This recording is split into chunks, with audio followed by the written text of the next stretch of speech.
খুব প্রবলেম হচ্ছে, এই যে চেনটার অবস্থা খুব খারাপ। দেখো এই যে চেনটা টানলে এই চেনটা চলে আসছে, চেনটার অবস্থা খুবই খারাপ। চেনটাকে আমি চেঞ্জ করব।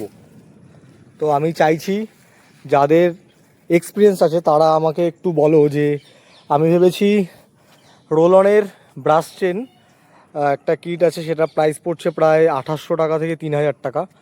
সেটা সেট করব কি বাজাজের যে চেন কিটটা আছে ওটা পড়ছে 1500 থেকে 1600 টাকা। আমাকে অনেকেই বলছে যে রোলনের চেন কিটটা সেট করতে, কিন্তু আমি কোথাও পাচ্ছি না। ওয়েলিংটন থেকে শুরু করে কলকাতার সব জায়গাতেই দেখছি, কোথাও পাচ্ছি না। এখন রোলনের অফিসিয়াল পেজ থেকে হয়তো আমাকে ওটাকে অর্ডার করতে হবে, তার কারণ আমি কোথাও ওটা পাচ্ছি না। ওয়েলিংটন, মধ্যমগ্রাম, বাইকগুলি আরও অনেক অনেক জায়গায় দেখেছি, নেই। তো এই কারণে আমি চেনটা চেঞ্জ করব, আর এই ফার্স্ট পুরো চেনের কিটটা চেঞ্জ হবে। তার আগে ছোটো স্পকেট যেটা ছিল সেটা আমি চেঞ্জ করতাম, এখন যা অবস্থা পুরো চেঞ্জ করতে হবে। তো তোমরা প্লিজ জানাও যে আমাকে আমি কোন চেন কিটটা আমি সেট করব, বাজাজের কি রোলনের।